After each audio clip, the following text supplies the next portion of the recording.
Snap.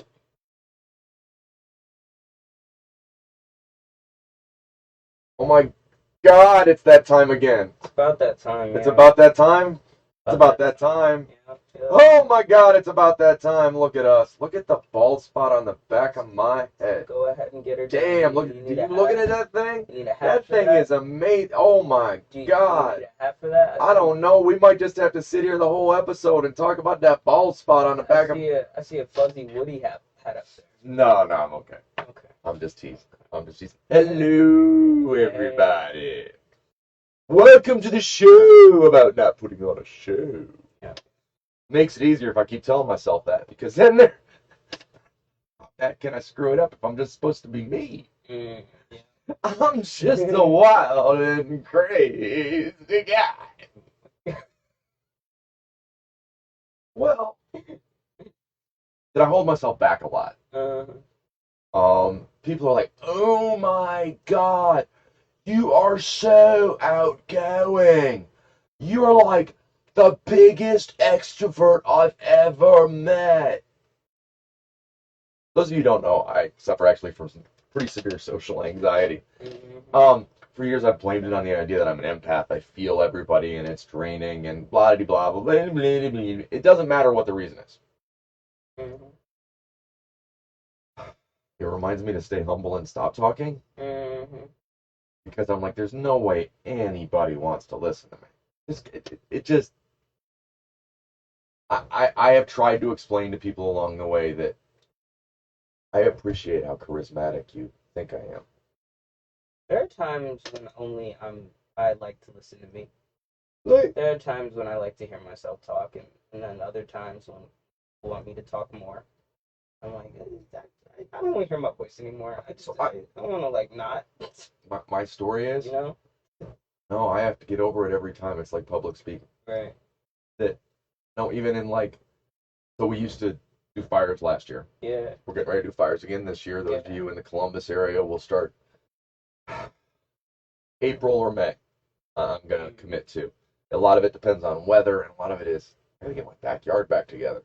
Got a big fire pit. We gather people around it. We chit chat. We laugh. It's about the idea of bringing together a sense of, hey, we exist. Right. That it'll be every Saturday nights, just like it used to be. I don't know yet whether or not we're gonna do a ton of recording on Saturday or. Last year we tried desperately to get together a midnight show that would happen after the fires. The problem is, by midnight we were. Well, no, it wasn't even that we were tired. We were just kind of at a level of silly that didn't allow for the proper we couldn't use of the equipment. We couldn't have reined it in. I don't think we could have done it. Well, back then I don't think we may try. We may have occasion. There may be live from the fires. I may even try to do some live from out there where people can sing karaoke to the world. But I'm not writing any of that in stone at the moment. Right. But even that, the level of anxiety that I feel relative to that is pretty overwhelming. And it's not specific. It's really not about experiences I've had. It's more like all those people. And part of it is also, so here's a story. So that's my story, like what I deal with every day. Now here's a story. So I was 17 and I've always had too much hair. I started shaving at 12. Oh dear. Well, no, it's to an advantage when you're in high school. Fear. What do you mean? I looked older. Okay. Shoot, I went to a BB King concert and used my brother's birth certificate, and they bought that I was like 5 years older than I was. And questioned my buddy who was claiming he was 19 because he looked like a kid. Right. My God, I threw up all over this lady's fur coat, but that's not the story we're telling today. Right. The story's about anxiety. My parents, I forget, they weren't going out of town. They were like going to a hotel. They were having like all of their friends were coming in from out of town and stuff, and they were all hanging out and using the pool at some hotel. Anyways, fancy ritzy thing that people with money have go and do, I guess, or something. I don't know what the deal was, but anyways, dun dun dun. I go little place down on campus that even if you don't have an ID, the guy's like, hey, you, back down the line, you help my buddy. I've sold to my, it's okay. My buddy, he comes here all the time. And he gets a guy out of the line just to buy your beer slip. I don't know. It wouldn't, that place is gone.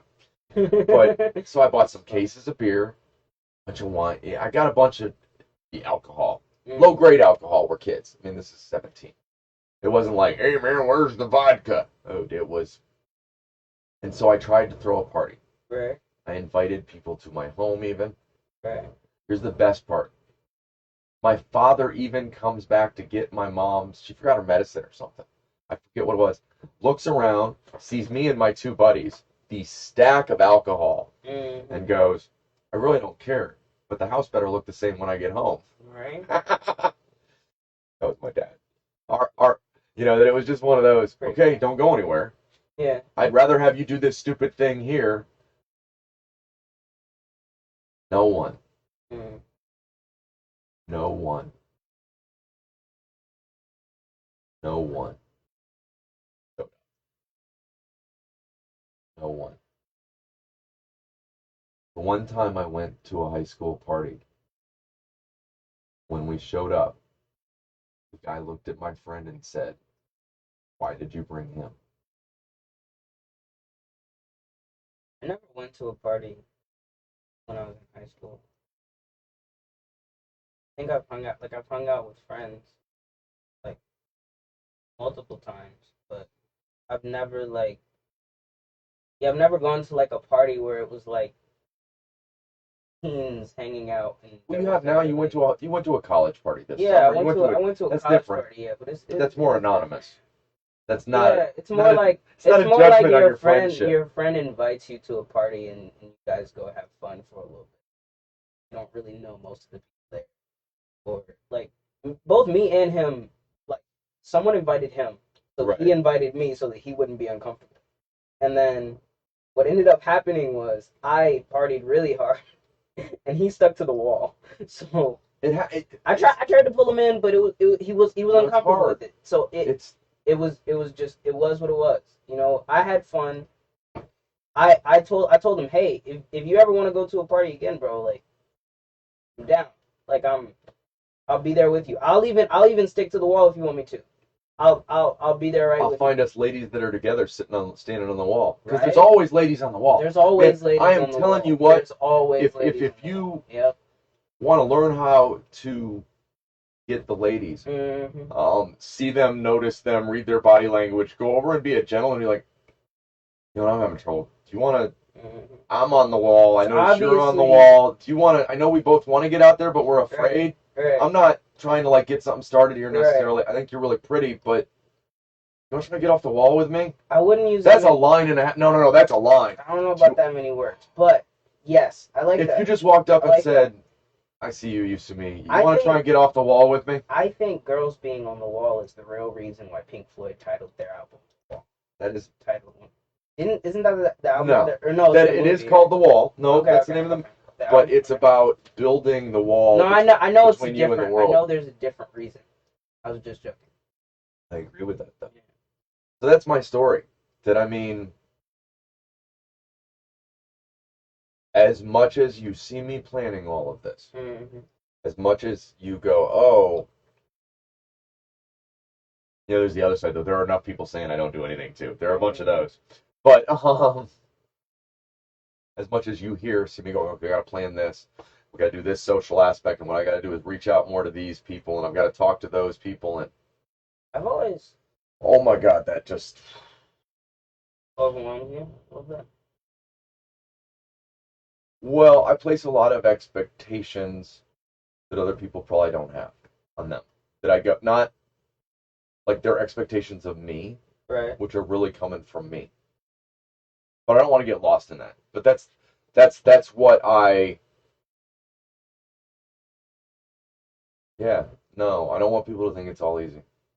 I'll say that I've been struggling with the idea that I don't really know what I'm doing, and it's like I'm trying not to judge myself for what comes out. Well, I think I'm trying. It's not easy though. I've had this conversation in a couple men's health groups lately and some other groups. There's a cognitive dissonance. This doesn't fit what I've known my entire life. That we all have to go through at your age because we lie to our children. The lie is that we know what we're doing. That we're not trying to figure it out. Like, so, as a child, you grow up going, "Oh, these people know what's best for me." Right. We say it all day long to our kids. "I know what's best for you." Right. That is, yeah. Right. And then eventually they get married, and I go, "You took my job." There's somebody else telling them they're worthless all day. Right. They found their own person to do that full time. We've swapped hands now. You took my job, and I'm very happy about it.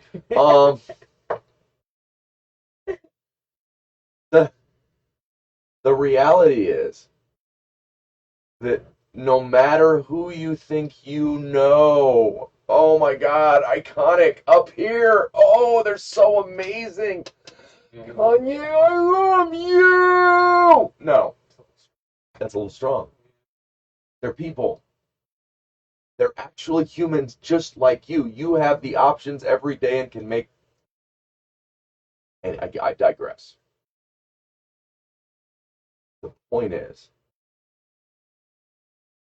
that we beat ourselves all day long up over the fact that we don't know exactly what we should do. Well, guess what? Everybody feels that way. That's normal. You know, it's funny. Recently, I saw this clip of Lil Wayne talking about it. It once took him 7 weeks to come up with 2 lines, and he said that now, because he said so much, it's hard to find new things to say. Sure. Hard to find new things to talk about, new ideas and stuff like that. And it's just interesting hearing someone that's made it, someone that has accomplished so much, talking about how they still struggle with it. Well, but it's reality. You mean he's real and a human, and he has days that he can't write? Right. Okay. Let's talk about Ross's story. Right now, you're feeling like there are days you can't write, right?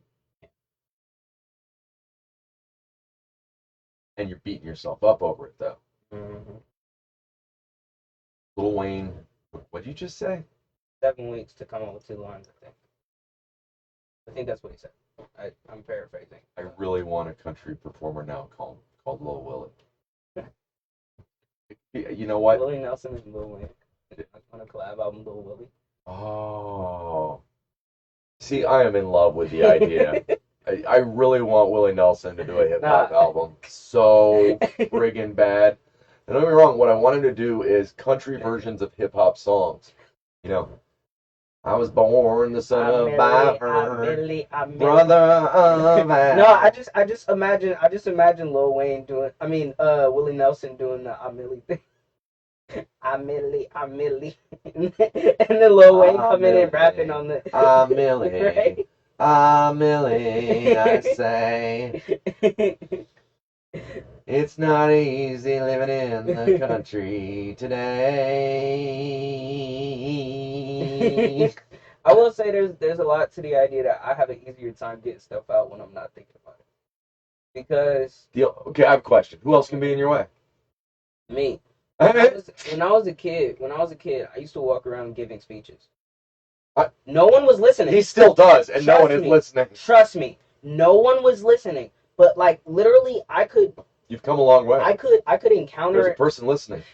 I could encounter an idea, and then immediately my brain will start tooling on like, how does this relate to society, and how could I help other people with this idea that I just this idea that I encountered. You know, like I would look at Obama having speeches and stuff like that, and I would take inspiration from that, and I always prided myself on being able to like say what I felt like needed to be said eloquently. But as soon as I encountered people and I got in front of people, I always found myself breaking down, and I always found myself not being able to fully express myself the way that I felt like I needed to. And I will say 100% music has given me an outlet to work on these things and then maybe come back to it with I came up with this idea and I wanted to say something. I've been working on it for the past couple weeks. I'm ready to say something. Right. As opposed to trying to figure it out on the fly, trying to do it all in front of you, trying to be so spontaneous. It's not like that's a negative thing. There's a place for that. There's a process. Yeah, there's a process. I mean, there's a place we're for that. putting together a freestyle show that's about the idea. One of the big, so for those of you that don't know yet, I'm white. 50. So I was around for the burgeoning of hip hop. But I'm still white.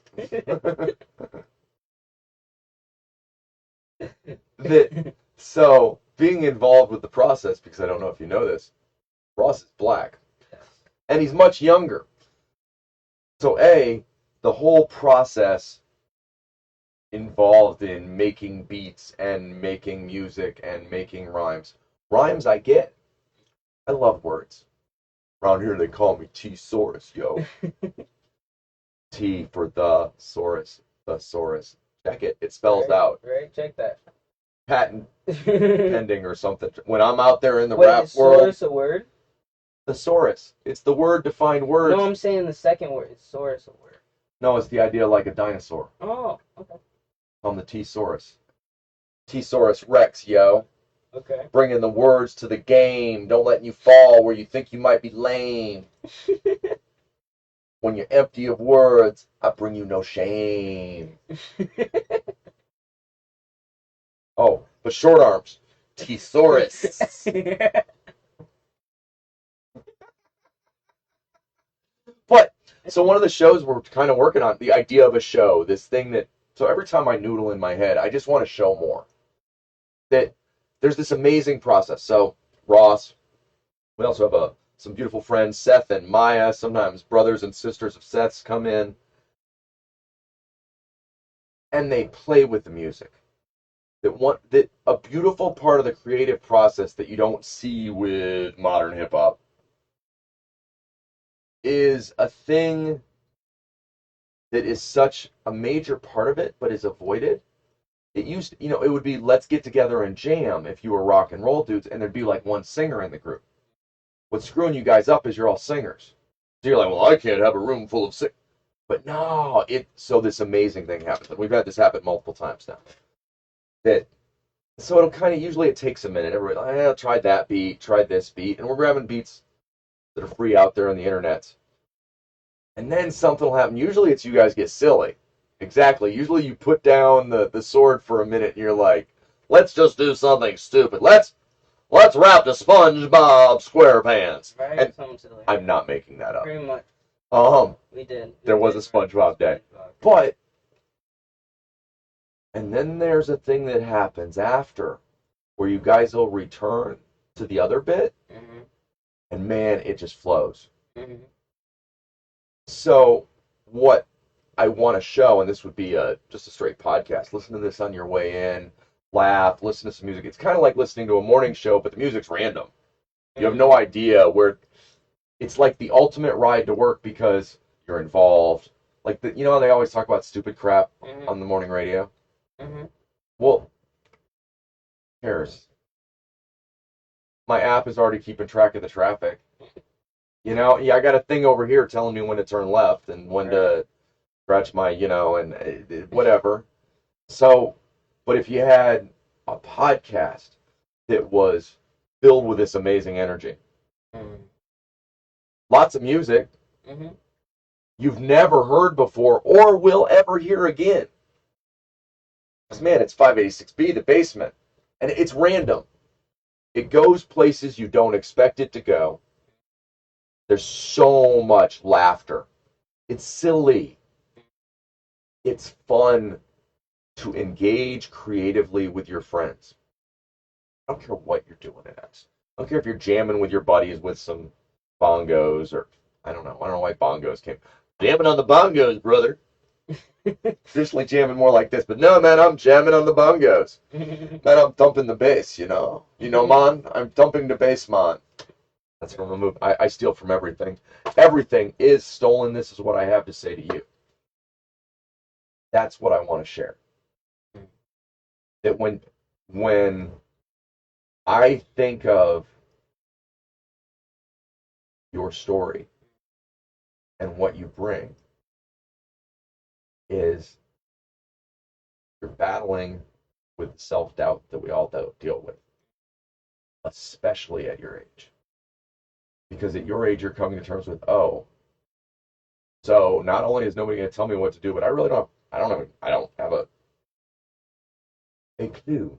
It's pretty. A clue is what I will say. It was a different kind of clue in my head, but a clue nonetheless. It's pretty tumultuous. I will say that, like, socially, I've known I didn't have a clue for a long time. Right? I've known that. But you're sure. But the hard part is we're constantly sure somebody else does. Yeah. Exactly. And there's a whole market in everybody going, I have a clue. Do you know what? They don't have a clue. They just figured out everybody else doesn't have a clue. They're going to sell you a clue. I'll say that the danger, like this. My clue ain't your clue. The scariest part, or the part that feels like I'm walking off a ledge, is the fact that I've never, before I was 18, I never really had the thought that no one else knows what's going on either. But it's a startling thing. It's whenever it hits you. Like you know what I mean? It's like Santa Claus isn't. That some people don't believe in Santa Claus. I'll say that I had the thought, but there are some things that you can have the thought and not internalize it for a long time. Oh, I think that's absolutely true. Like, there's some things that people tell me that I'm like, okay, yeah, I get it. But then I experience it in a way that's different. And then I pull back in that quote that someone gave me, and it's like, oh, this is what they were talking about. Right. Now I have an experience to tie it to. Now I understand a lot more that no one really knows what they're doing, and I need to not feel so bad that I don't know what I'm doing. But I like to think that once you admit you don't know what you're, like, if you own the fact, I don't know what I'm doing, own it. Like, you don't want to know something? I don't know what I'm doing. I came up with a mantra for myself. What it was, I know, I don't know. You can say it either way. You can go, I know, I don't know, that I know, or you can go, I know, that I don't know. Mm-hmm. And you can say it either way all day long, and it still works. Because what it is we are constantly sure that we know. And so what happens is when you get there and you don't know, you're disappointed. Like, oh, damn. Well, how many times have you said, shit, I thought I knew? Well, I'll say that I've been in my most entertaining, like when I felt like I was entertaining the people around me, it was usually when I was like, I have no idea what I'm doing, but I'm just doing it. I'm kind of having fun doing it. It's kind of going to whatever, letting it flow a little. Yeah, like I remember buying a whole bunch of fake jewelry and wearing all of it and taking the dumbest pictures I've ever taken in my life, but it was so much fun, and people were like, what is wrong with you? And I was like, dude, I don't know, I'm just having fun.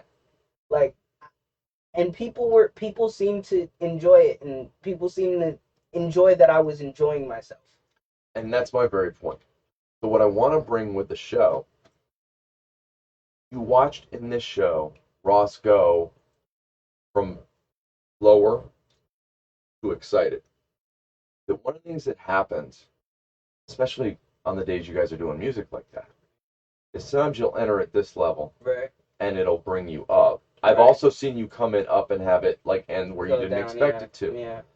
But there's a very real journey and a joy that you often find that's in the sharing of the creative part. Right. That it's not all on you for a minute. Right.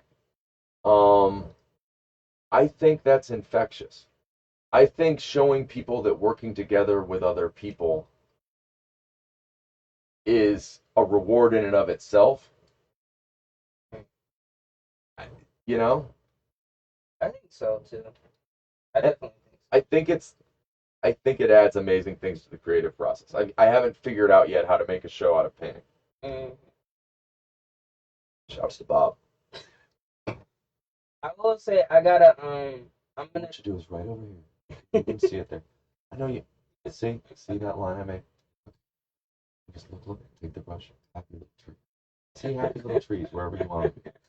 This is your world. Make it however you want it to. It's okay. I will say too that I'm gonna try and figure out how I can write some other things other than just music. I really like making music and I really like doing it, but I also found that I might be judging myself a lot because I'm sticking to one medium. And Mr. Greg. What? I couldn't. I was gonna say, yeah, you were working on writing. I was gonna try and sound like that 50 Shades of Grey dude. What? I am not gonna write 50 Shades of Grey material. I will not be writing 50 Shades of Black. Okay, I'm not doing that. I have a rainbow room. I have what? What? It'd be a red room. A rainbow room?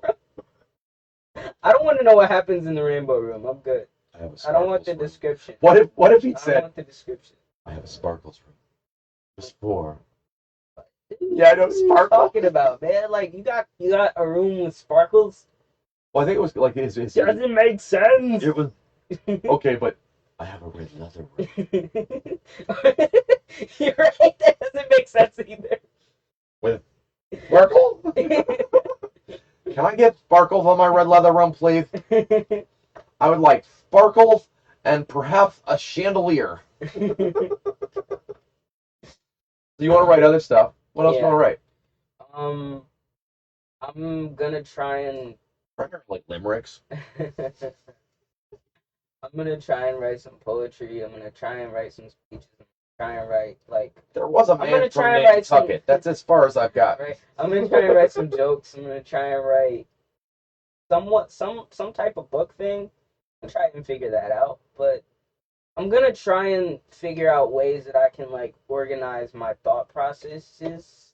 Yeah. So so maybe I don't mean to presume. So maybe part of your story is that what you really are deep down is a communicator. Yes. And that the first place you found a voice was rap, but that what you enjoy is sharing your experience in a way that, you know.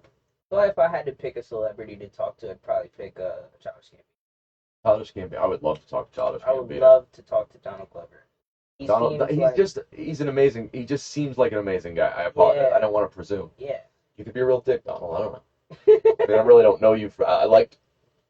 You know, can we meet Troy? No. Well, I bet he hates the Troy reference now. The thing is, I think he's been really good at finding ways to express himself in various different mediums, and I really admire that, and I want to see. I want to have a conversation with him just to know like what he went through trying to express himself through those mediums. You know what? Yeah, exactly. I would love to have a creative conversation with Childish Gambino, with Donald Glover. Yeah. You know. Yeah. Danny Glover's kid. I really thought he was Danny Glover's kid. I'm sorry, Donald. I'm sorry. I really did think that. Do you think they all call him Donald? Probably. I wonder what he's got. Probably, anyway. Maybe Donnie. I don't know. They just call him Childish. No, but I'll tell you what made me think that though is because he had a line in a song that was like I don't care about my family name, and I was like, there's something there. I immediately was like, is he Danny Glover's kid? Is that what that is? Like, or is he is very irritated by being referenced by that way? That might be what it is. I don't know. He comes across as too down to earth to be irritated with that. He's probably once again, I'm projecting. He probably got it so much that it irritated him at one point, but he's probably come to terms with it. I think. I don't want to presume, but.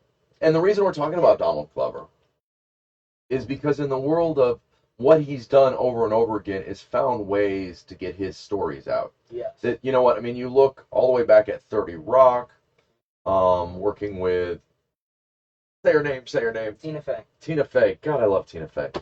God, I can never. I love Tina Fey so much. You can never remember her name. That I finally paid attention to her now ex-husband, which led me to BoJack, which is why I love. Say his name. BoJack. I'm trying to think. You're not a detective. Oh, you mean Murderville? What's his name though? What's the name of the suspect? Tell me what his name is. The guy that hosts Murderville. Will Arnett. Will Arnett. Yeah. Ex-husband of Tina Fey. Yes. And so, I love Tina Fey so much that I was willing to partake in some Will Arnett. Ooh, that sounded wrong. And decided I really liked the taste of it. Oh my god. But those are two other people that I think are amazing storytellers. Yeah. And that Childish Gambino again and again has found different avenues to express himself. Totally. And you were talking about Lil Willie and how it took him 2 weeks to write 2 lines. Right. You're not even gonna say anything? No, I'm not gonna say anything. Okay. Just keep going. You're not gonna. If you make me stop, I'll laugh. But you're not gonna touch that little Willie? Continue with what you were saying, man. So in your story, should we bring up your former job touching packages? Oh my god, no. It's not the time. No. I remember being so happy that I got a job, and he said that I was a warehouse whore because I got paid to touch packages. Well, is my sentence untrue? I think so. Which piece? Express to me which word is. Were you paid? Were there packages? Were there packages? Boxes, but no. What do they call them? Are there packages? And what's the job called? You're a package whatter? What? A package whatter? All I did was. So you got paid to touch packages. Sex work's a real thing, man. It's okay. I hate it here. Which packages made for easier days? The big ones or the little ones? Shut up. I don't need this.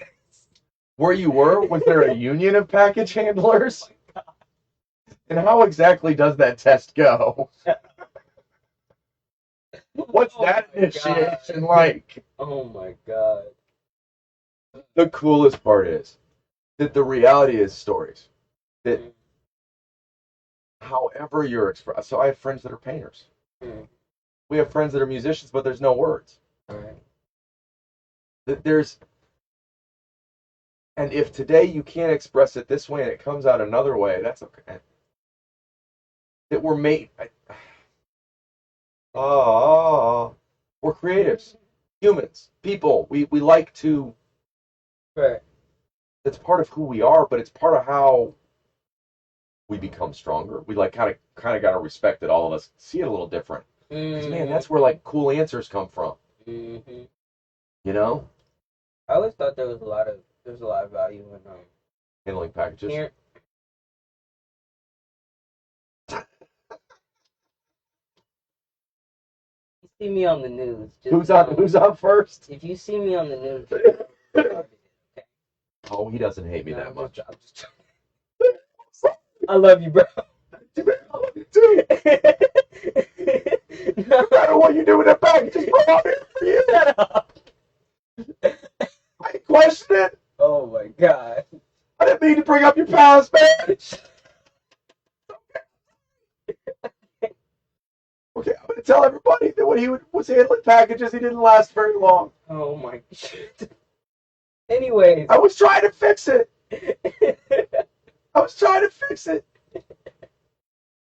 Well, he was there. He was a great package handler. He was faster than almost all the other package handlers. That's not true. No. No. Took your time with the packages. Man, my body started breaking down. I'll tell you what happened. It broke down a lot faster than I thought it was going to. And then I was like, why did I come here? Matt was right. I shouldn't have come here. That's what happened. that's exactly what happened. It was... Like, I didn't realize... I tried to tell you a life of handling packages was not as easy as it looked on the internet. But... Yeah. No, I know. But... More stories. Everything you've ever been through can't hurt you. Yeah, I got a story now about how I'm more of a wimp than I thought I was, because I couldn't handle packages for more than 3 months. Oh my God. You could do a whole line of books called Diary of a Wimpy Man. And it could just be your diary. I'm stealing that. I'm writing that down. Right? Because, I mean, they got Diary of a Wimpy Kid. Why do you write a series of books called Diary of a Wimpy Man? It's about a dude that, you know, I mean, and it's not... The cool thing is, just like in the Wimpy Kid one, you realize you don't feel like he's really wimpy. He's braver than he thinks he is. It's kind of cool, huh? I actually like that. Of course you like it. I said it. God damn. No, are people ever going to learn? I think there's a lot of value that comes from creative... Listening to me. Shut up. There's a lot of value in... handling packages. Creative people hanging out with creative people and bouncing ideas off of each other and trying to figure it out together. There's a lot of... I just see a lot of value in that. This is why I want to talk to Childish Gambino. I shouldn't say Childish Gambino. Well, no, I don't know what to call you, man. I love both your names. They're cool. Anyways. So picture something for a minute. Okay. The idea of studios popping up everywhere. Right. And the idea that what it represents is a hub for those experiences to be shared. Mm-hmm. A place where, you know what, people are coming together creatively and going, hey, this is ours. And it might end up, you know, it's not about, right, are we going to get rich? Right. I will say this. Anything we put out on Spotify or anywhere, we put out as separate Spotify channels, and the people involved with that specific thing, so in other words, that episode of a Spotify series, if for some reason their episode is the one that goes through the roof, yeah, no, there's a part for the studio, and then everybody else splits it. Yeah, you can divide out checks. Well, yeah, no, it's in the world of... Pretty easy to make sure people get paid. What we need to do better about... As far as, yeah, you just got to keep track of what's coming in. We're getting a studio log as we get seriouser. Seriouser? More and more seriouser? Seriouser. More and more seriouser. Wasn't he in Harry Potter? Harry Potter. Harry Potter and Seriouser Rex or Seriouser Potter? Didn't he have an uncle named Seriouser Black? Seriouser Black? Mm. Like African Black.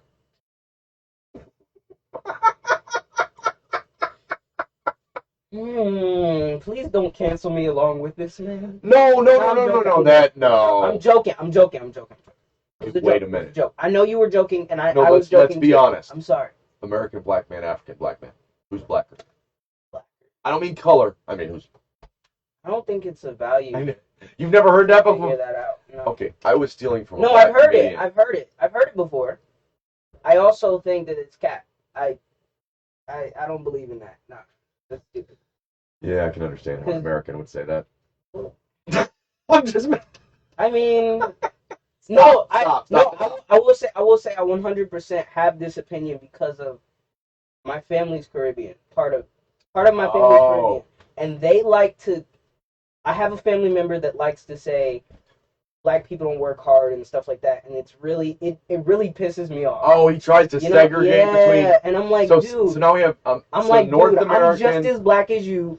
North American, South American, and African, and is there a list? He splits it out because in his opinion, the Africans and the people that come from not America work a little bit harder because they had to work hard to get to America. Oh, okay. In my opinion, he's partially right. Some of the time, I don't think you can measure it like that. I don't think it's a value, and I don't think it's Actually, that's not a racial thing. That we have immigrants of all different races, and what you find in the he values immigrants more than he does Americans. I'll say it that way. I have days like that. Because I have friends that No, I understand. that I watch Americans go, oh, why don't I have the American dream? Mm-hmm. Well, because you didn't read the subprint. It says blood, sweat, and tears. Right. You know, the subtext was you got to work at. It's not like, oh, and here it is on a platter. Right. And so when people hear that overseas, and that's what they hear, mm-hmm. what they hear is, if I can get here, I have a chance. I think there's some value to the idea that people that come here have a different perception of their place here. Well, and so in some ways that means that they have to try. They feel that they have to try a little bit harder. I don't by any means think that also means that people that are American don't try hard. I don't think that either. No, I try not to. I try not to disseminate those things. I think across the swath of humanity, there are people who try harder and people who try less, and yes. I don't think that 100%. Don't get me wrong. Is there a okay? So the reason there is a difference so you're inside a country, right?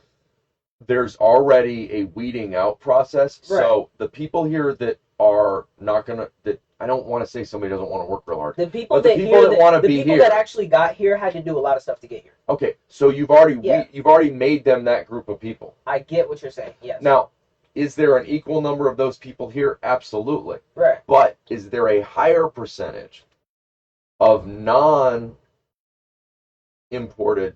lazy? Yes, because we don't bring lazy from other countries so much because of the process weeds it out. I don't mean like we're picking or choosing or there's a lazy test. I mean because of the fact you got to work a little hard to get here, so lazy doesn't really get here that often. But at the same time, actually it gets here all the time if you're rich. Yeah. You just come here and go to school. Yeah, pretty much. Talking about you, Miss Putin.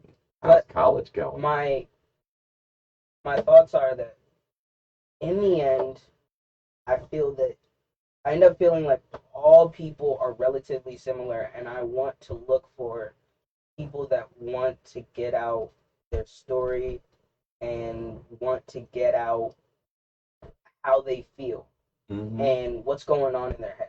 I end up looking for people like that, whether they're African or South American or European. I don't care. Let's step back and talk. Okay, let's talk about our shared story. Studio 586B. Yes. So, I mean, we've been working on this now for August, September, October, November. I came after your birthday. 6-7 months, something like that. One of the first things we talked about was make noise, be heard. Right. Our motto is make noise, be heard. What does that mean? It means however you stand up to express yourself, do that. That the way to actually be part of a conversation is to say something. That the where's the line concept was behind the fact that so much we end up resenting things we never even said anything. Like, you never told anybody about this thing, and then you're mad at them because they never did anything about it, even though... Right. Are they psychic? And that was a big part of what we were trying to figure out. Yeah. Was these hidden resentments. Right. So by being able to talk about it, opening things up, not just for us, but for other people. Like, hey, you know what? Life is crazy. Let's put on a show about not putting on a show, because what people need is a place where they're not wearing a mask. Right. One of our big things was we didn't want to tell everybody's stories. We wanted to hear their stories. That part of who we want to be, who we want the studio to be, who we hope there are studios in the future unrelated to us or related to us or whatever. It's that we're listening to a story we're being told every day. Right. Every day. Pick your poison. I'm not here to judge which specific set of stories you're watching or which ones you like, as far as what your personal beliefs are and what you think. But we're not listening to each other's stories. We're not hearing each other. And I think in hearing each other, it is hard to deny our similarities. That the idea of like pointing a spotlight up at the sky in the night and going, yeah, there's somebody else here too. And not like in this negative, oh, the world is awful, pay attention to me. Right. In a, no, here's my light, we're connected. Right. Here's people coming together in joy to make music, to talk, to help other people. I'm a big one on giving service. I'm not asking that of anyone. It's just what I'm trying to do. I'm not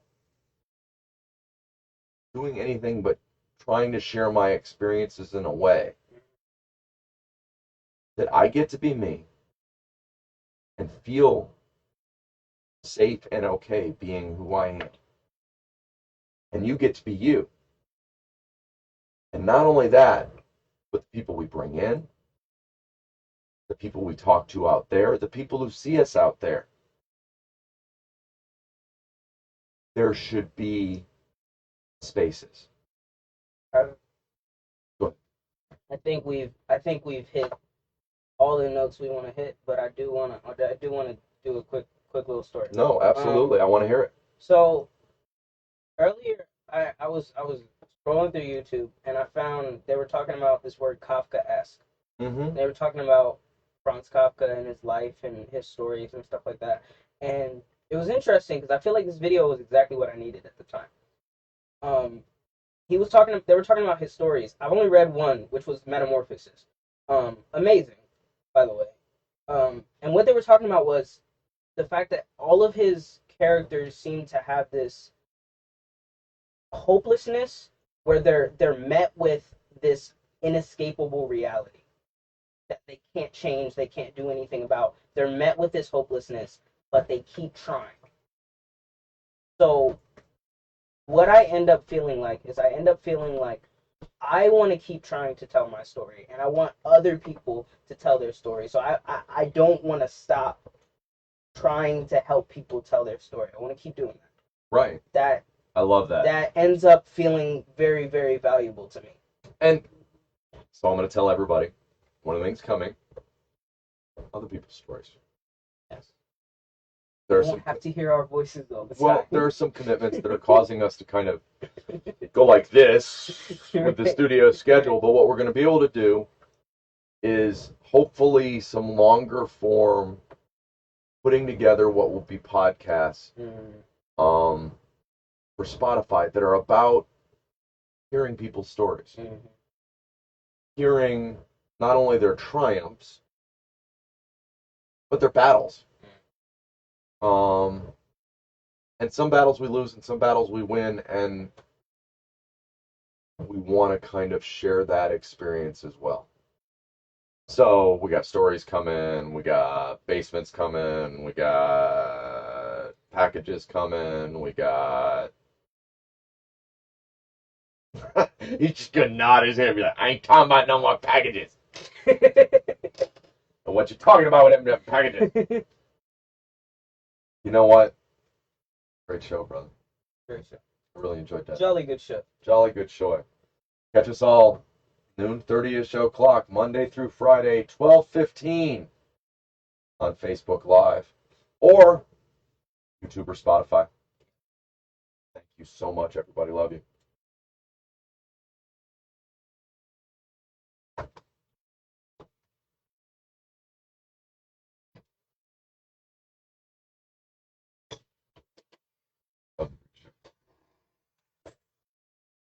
We both stayed on topic pretty well too.